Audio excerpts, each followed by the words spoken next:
Hello and welcome to Paradigm Playbook, a podcast for entrepreneurs in the business of sports. Your hosts, Dave Kozak and Steve Cook, are business owners, successful entrepreneurs, sports enthusiasts, avid readers, and longtime friends. For years, they've read every business book on the market and built successful companies with what they've learned. This podcast will give you the critical takeaways in just 15 minutes a week. It's a quick and easy playbook for building a winning sports business.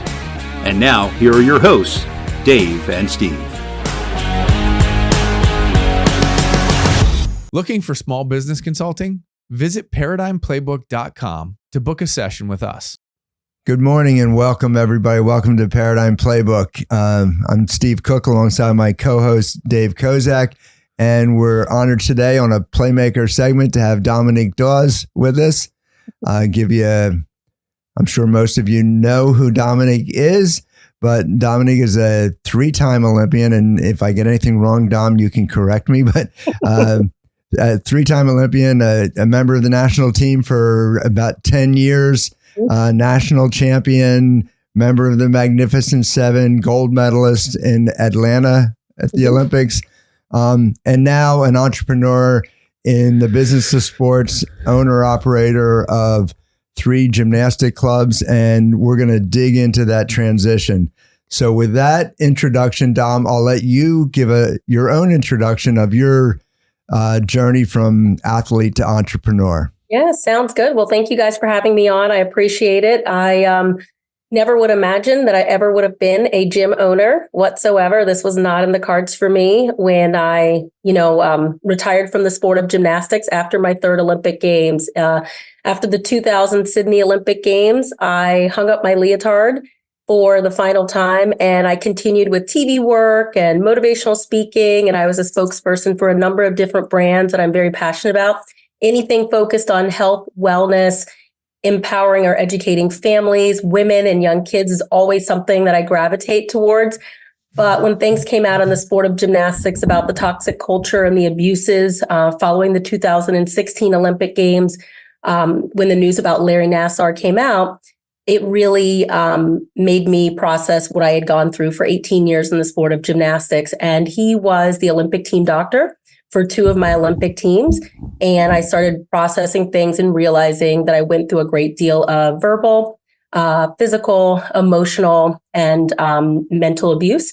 And I wanted to make sure I could be a part of the positive change and to start Academies starting here in my hometown of Maryland to make sure parents have an alternative option to put their child in a healthy and wholesome environment that doesn't just see these young, beautiful kids as commodities or numbers, but really seeing them for the people that they are and wanting to lift up their self-esteem and not tear it down. And we've been running the Academies now for 4 years for our first location in Clarksburg, Maryland. Rockville opened about a year ago. We're celebrating our 1-year anniversary at that location.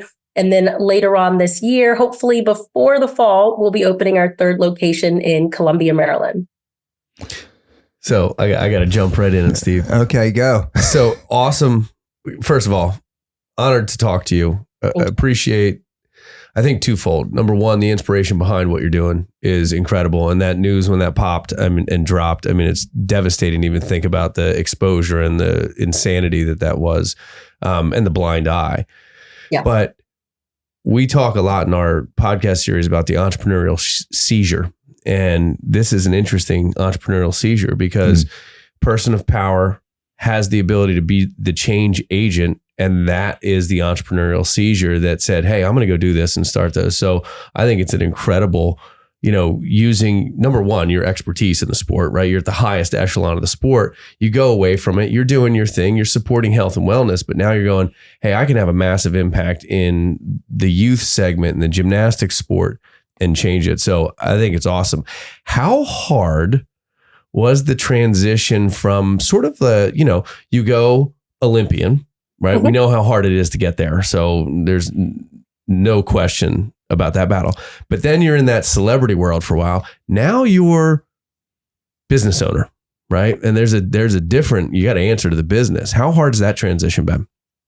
I think the transition is I always have pursued things that I'm passionate about. I care about the impact and the legacy that I'm going to leave behind.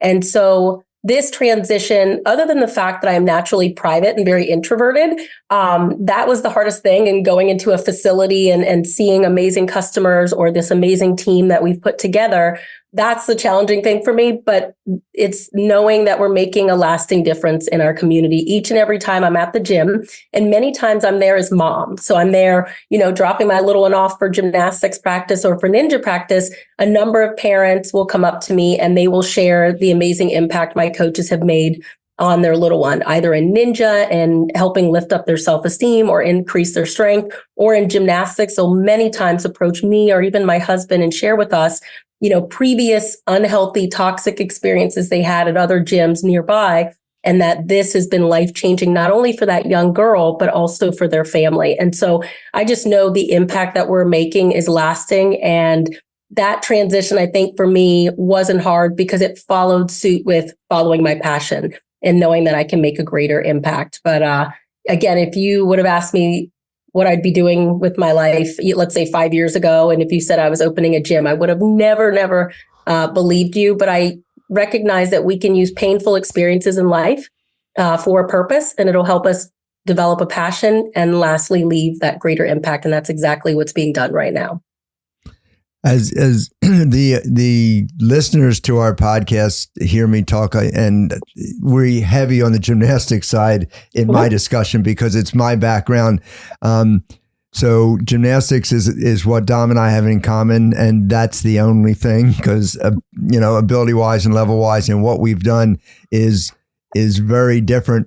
But we have I believe the same inclination that gymnastics, aside from getting over some of the things that have happened to the sport, gymnastics by itself is still, we feel, the most beneficial thing a child can do to prepare them for anything else, even if it's another sport. I agree. So that I think that's I don't think you can question coordination, physical strength, ability like that. It's gymnastics body control, all the way. Everything, flexibility, like you said, balance. All of those things are beneficial. And as a mom and a wife, I have 4 beautiful children. That even helps me understand the benefits of it even more. They play a multitude of different sports, and just seeing them develop strong fundamentals in the sport of gymnastics and seeing how it translates to the soccer field, on the golf course, baseball, you name it, diving, has been beneficial. And that's what we also try to communicate to our customers. My facility is not and never will be an Olympic training center. I sacrificed my whole childhood for a slim shot at representing my country. And that's not the majority of young people in the sport of gymnastics. They don't have that maybe potential. And maybe their parents don't want it for them. And so we try to sell that to parents as well. This is not an Olympic training center. Don't get fooled by the brand and what I was able to accomplish. I'm now speaking as a wife and a mother of 4 kids, and I want to plant that positive seed in every young child that walks through our doors. So, Dom, a question for you. I know. So the celebrities, you say you kind of transition from celebrity to business owner, but the celebrity status didn't go away. And I'm sure you still get, speaking appearances, and there's a lot of demands on your time aside from the academies. So which part of the academy business is the most challenging? Is it the financial end, the marketing end, hiring, HR? All of it. I mean, I started, and this is a family affair. So my husband and I started this business during a pandemic. So if you look back on my social feeds back in November 2019, we thought in our dream home, I'm sitting in a split with our 4 children around me, and I'm signing my 10-year lease to my first facility, smiling. And all of a sudden, months down the road, March 2020, COVID hit. And we were supposed to open our doors April 2020. And so the business plan that we had in place and how we were going to run and operate the business was really thrown out the door. And my husband and I found ourselves living in the gym. And that was not what I had signed up for whatsoever. I spent much of my childhood, 18 years of my childhood, living in the gym. And I vowed I will never live in the gym again. And even back in the early 2000s, I come from a family of entrepreneurs. My grandfather owned a trash company and a recycling company. My uncle, my dad as well. My grandfather wanted me to start a gymnastics gym then. And I said, absolutely not. And I let him know, look at these gym owners, look at these head coaches. And I let him know they're miserable people. They might be extremely successful, but there's so much about their lives that had fallen apart. And so I did not want that to happen with my own. But starting a business during a pandemic, put a strain on us a great deal. And you find yourself doing everything, being a CEO, being an entrepreneur, and it being a family-run business. It's not so much anymore. We've got a great team of people. I'm always reaching out to advisors like you, Steve, to, work on my max capacity plan, as I want to grow my facilities. So I'm doing a lot less, but it is a lot as an entrepreneur, as a CEO that wants to stay married. I always say this, I want to stay married. So I want to spend time with my husband. He doesn't believe me that, date night is important. Or my 4 kids. I don't want my kids to see me as businesswoman, mom, or possibly a coach, which they want me to coach. And I'm like, absolutely not. I want them to really see me as mom. And so I'm finding ways to step back from operating the business so it doesn't run my life so much. And at what point, well, obviously, so we have to give a timeline here because it's an interesting time to start a business. I also own several small businesses and not gymnastics. I'm in finance and college planning and all kinds of other stuff. But the pandemic essentially eliminated our ability to do business. It basically shut it down. Nothing you can do. Can't do seminars. Can't do any of that. And that's a tough thing to go through. In the launch of an entrepreneurial venture, to have that happen, how difficult has it been to transition pieces of the business over and but to still maintain that it's giving this quality care that you're sort of talking about, right? There's a continuity of care that we as the CEO of the organization require, right? Or that you would give if you were in that seat. How are you training that and teaching that to your staff, your employees, the people around you? Well, I'm trying to do the best that I can in hiring well, and making sure those that are on board believe in the vision. They believe in the culture that we're creating, and that is their driving force. And they're in line with our character. And so those are things that are really important. I'm involved in every aspect of the hiring process. I have a number of interviews lined up even in a few hours. And so everyone goes through me at this point, and then it allows me to have a little bit more confidence in delegating and trusting and knowing that I didn't set up this business to have it run my life or for me to have to micromanage and control. By nature, I'm a type A. I'm a 3-time Olympian, so I'm very type A. I have a choleric personality, but I've got to learn to let go and trust. And many times, I always talk about ego in a lot of my motivational talks. You have to put your ego aside and trust that you made the right decision. And we just finished that conversation not more than 20 minutes ago. And delegate and trust that, while someone may not do things the exact same way that I will do them, as long as the outcome and the culture and those things that really matter most are intact, I have to let go, because there's no way that I'm going to manage 2 facilities, a 3rd facility on the way, traveling for speaking engagements, being mom, being wife, very well if I need to micromanage and control everything. So it's just learning to hire well and learn to step back and trust.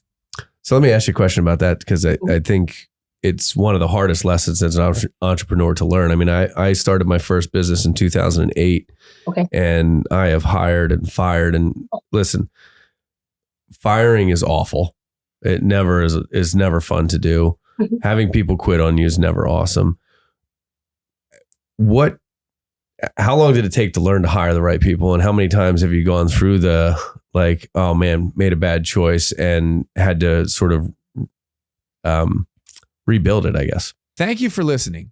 Visit ParadigmPlaybook.com to discover how we can support you and your business. Well, I've had a number of consultants along the way, and I reach out and try to get advice. And I know Jeff Lula was one early on, and he said, try to read between the lines, really read between the lines. Don't just take, things at face value, and then also be, brutally honest in a nice way about how maybe challenging the job can be physically or emotionally on that staff member, so that you're not painting this bright picture that everything is going to be roses and it's easy. I mean, being on the floor and coaching, let's say for my staff members, 4 hours a night, it takes a toll, on people physically, or if a child's not listening or very impatient or things of that nature, that can be a bit of a challenge. And so trying to read in between the lines is important. And also just selling, a more accurate depiction of this is hard work, but I try to remind people this is fulfilling work. You all are the role models on the floor. When kids are done with their gymnastics experience at this academy or their ninja experience, they're going to think of Coach Katie, one of my amazing coaches that was my first hire that's still with me. They're going to think of Coach Lorraine that's on the floor, Coach Jamaica, or Coach Kristen. While my brand is very strong and what I've built and put together is very strong, it's those coaches that are working with these young people on a day-to-day basis and planting those positive seeds that's going to lift up that young person's esteem and make a positive change in their life. And so I try to remind people of that as they're applying for this job, that should be their driving force. But I make mistakes all the time. People fool me. We may hire, and then if we realize it's not working out, we will fire. I'm not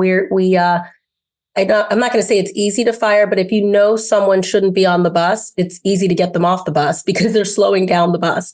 But also I've made mistakes too, where I've brought people on the team. They're great, but I put them on the wrong seat of the bus.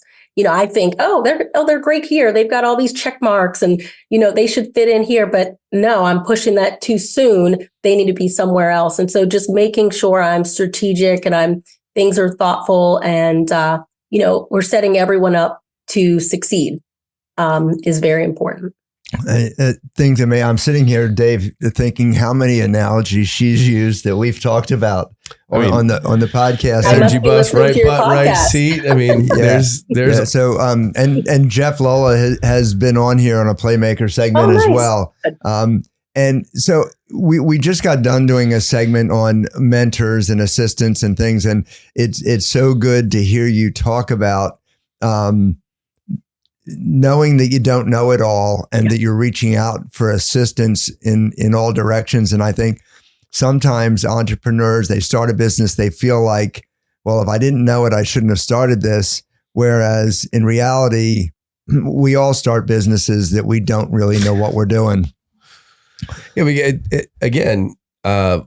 I played baseball in college. I was educated in business and economics. Mm-hmm. That doesn't set you up for what business is, right? There is experience in entrepreneurialism, and consultants and mentors are what give you the sounding board to hone the skill to say, I try and read between the lines. Like, you don't take people at face value. You have to dig in a little bit more. You have to ask those questions to better understand it.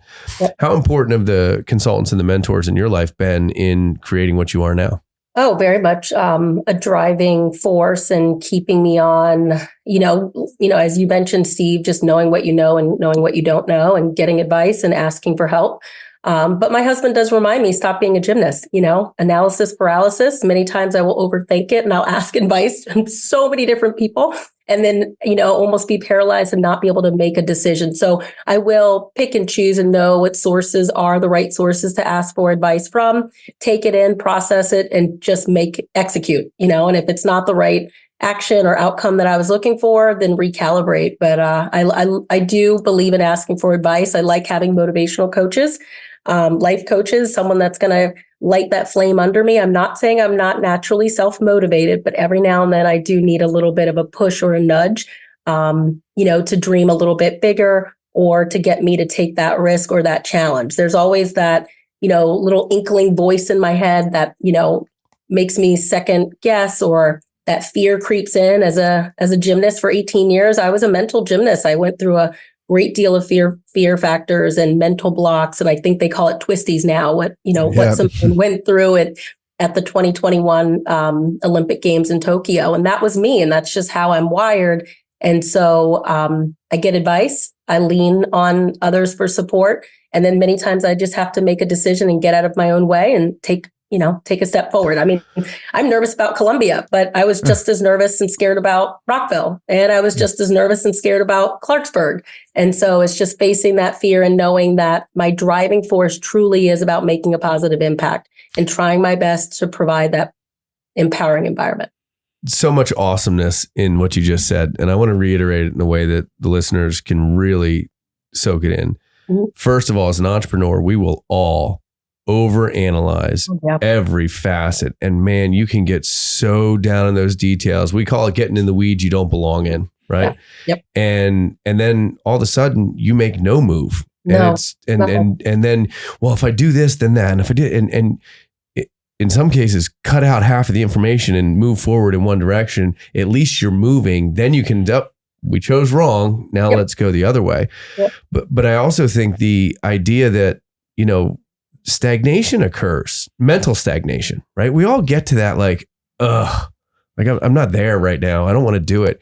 And the mentors or the coaches or the professional coaches or the consultants that can push you in a direction and help you. And I don't like to have people paint the picture for me, but I do certainly love when someone throws an idea out to me that is like, oh, that's what I've been looking for. That's now I'm back. And it's that simple trigger and then one foot after the next foot. And then you're sort of marching in. So I think it's awesome you can't get too down in the weeds because you'll get stuck.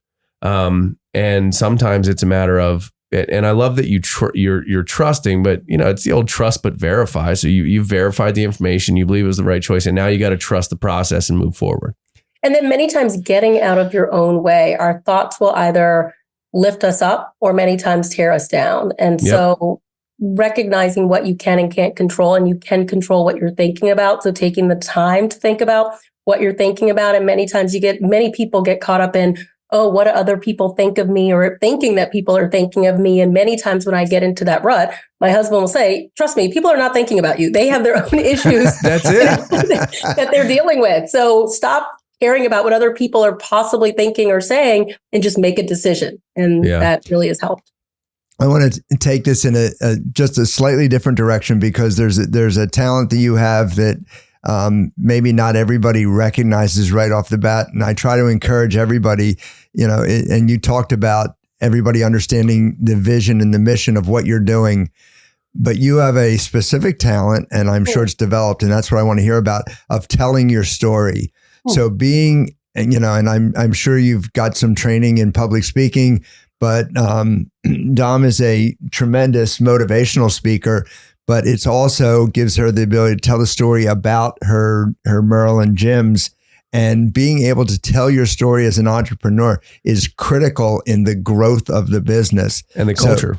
So tell me a little bit about your training, or how did you become such a good public speaker?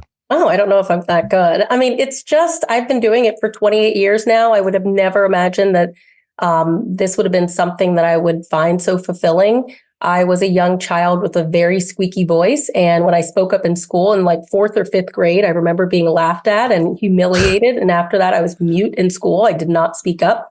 And when my coach would have the media come in to promote some of the achievements that I had, I would have the most anxiety speaking to news reporters or speaking to small groups of individuals. And so when I had an opportunity to do some public speaking after the 1996 Olympic Games, I vowed that I would never do it. My agent was going to fire himself right then and there, because, this is how Olympians many times make a good source of revenue. And it really came from, knowing that my career at some point was over and I could plant a positive seed in someone else's life by just sharing my journey. I never went through any professional training. It was just the experience of doing it for so many years and realizing when I'm authentic, when I'm true to myself, when I make it conversational, I can make a greater impact. I just got back from, New York City, a speaking engagement, and a couple of people come up to me afterwards and they're in tears because there was something that, about my journey or something that I said that struck them and really helped them get a better sense of self and is going to help them heal. And that in itself is fulfilling for me to know, just by being authentic and sharing my journey, is able to leave a positive impact on someone else's life. And for entrepreneurs, like, you can't fake your mission. You can't, you have to believe it to your core to be able to communicate it effectively. And that's how you build your tribe. That's how you you talk about the energy bus, you talk about going the bus, rowing in the same direction, whatever you want to call it. the culture of the company is based on the belief of the individual, and the belief of the individual has to be to the core to be able to explain it in a way that brings that passion out and has people follow. Yeah. Just like gymnastics, though, if you're going to speak and speak on behalf of your company, it's something that you have to practice to get good at. And so, Dom, if I can, compliment you just, a slight bit more, and people don't realize how many gymnasts are introverts, but that is true. In addition to the message that you deliver, your pace and tone and intonation and the way you speak is so pleasing that there are skills that every entrepreneur needs to work on. And maybe it happened to you because you were forced to speak so much, but you're really good at that. And I think that helps drive your message home because Steve, I want you to say that a little louder for my husband, because he says I'm on a soapbox at home and doesn't like listening. No, I'm just kidding. But yeah, I think it's just from experience. I did do some TV work in the past, and I know that I had to do a couple of voiceovers, and they trained me with that. Maybe somebody in your ear for that, right? Yes. Yeah, maybe that improves things a little bit. But it's so. We're going to run out of time here in a minute, but before we do, I want to just double check it. So the 2 academies are open and running now, and I've been working with Dom a little bit. We're trying to make room in the gym for more kids. So the sport of gymnastics is growing. It's growing in Dom's direction, meaning that participation is the most important thing. It's not necessarily the level that you reach, but staying in the sport and everything you can take away from it. Mm-hmm. So so the 3rd gym you're hoping to open in this coming fall in 24? Well, I'm hoping it'll be late summer, and it's in Columbia, Maryland. That's a great location. That's not far from my house. It's still in the Maryland region. And I'm really excited about the possibilities there. People are already hearing about it because there's a coming soon sign up. Didn't think about that when I put that out there, that all of a sudden we would get calls and emails. Mm-hmm. We're about to start construction, and the process begins. And it's I'm excited just about the possibility. And we're trying to reach maximum capacity at all facilities at some point. But what I don't want to sacrifice, and I brought this up to you, Steve, as well as to my advisors, is I don't want to sacrifice I don't want to sacrifice quality. And I don't want to sacrifice culture. And I don't want to lose sight of why we started these academies. It wasn't just to get the numbers in or to start training people at a high competitive level, but it's to make sure every family that walks through the doors is having a fulfilling experience. And that your kid can be a kid that is a champion soccer player and is killing it on our ninja course, or, wanting to be a part of our Excel competitive program, or it could be a kid that has trouble chewing gum and walking at the same time. I want all of those kids to feel that same bit of love and respect and value in our academy. And honestly, it comes from not only the values that I have and the vision that I have, but also the hires. And each and every one of my coaches, when a kid walks through the door and is starting classes, they show their excitement, they show their enthusiasm, and they show their love for working with them, which is key. Yeah, it's huge, and don't ever lose it. And don't let any business person, consultant get that out of your brain, because that's what matters. Yeah. Have you written the Dominique Dawes story yet? No, I haven't. I was starting it, and then it's no. No, so, there's definitely a story in there. Yeah. So let me be the first to encourage you to do that. It's I'll buy the first book, but you'll buy the first 10,000. What? We can guarantee that we'll buy the first 2. Oh yes. Okay. No, but I think it's an amazing story. I mean, and you're only a smidgen of the way into it. The story is going to go on for a long time. Is there anything else that you want to share with the audience about your life? What's going on? What's next? Or it just head down to the grindstone and keep pushing? Yeah, I mean, I guess the thing is, the most fulfilling thing for me is being mom. And as we spoke about earlier, when you are a CEO and you're operating the business, trying to juggle it all is challenging.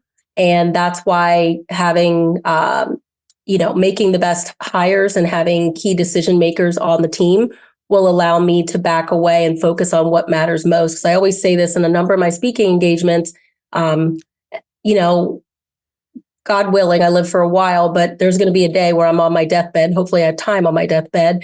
And I'm not going to wish I had more speaking engagements. I'm not going to wish I had 30 academies. I'm not going to wish I met another president or worked with another celebrity. I want to make sure that I spent the most time with my loved ones. And that would be my 4 kids first. My husband's like, why am I not first? But my 4 kids first. And my husband. And also I have a strong faith. And I don't want to regret that. And so that's why I'm, making decisions and changes to make sure I'm focusing on those, that matter most. Because I don't think it's going to matter if you build all these businesses and impact all these other people, if your home life is not fully intact. Right. Yeah, Purpose is most important. Thank you so much for being with us. Thank you for sharing that. Your message is wonderful.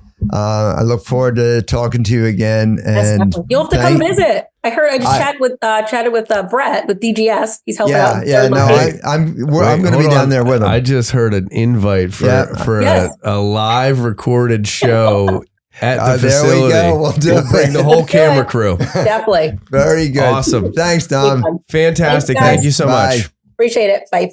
Do you want your business to thrive? Visit us at paradigmplaybook.com and contact us today for expert assistance.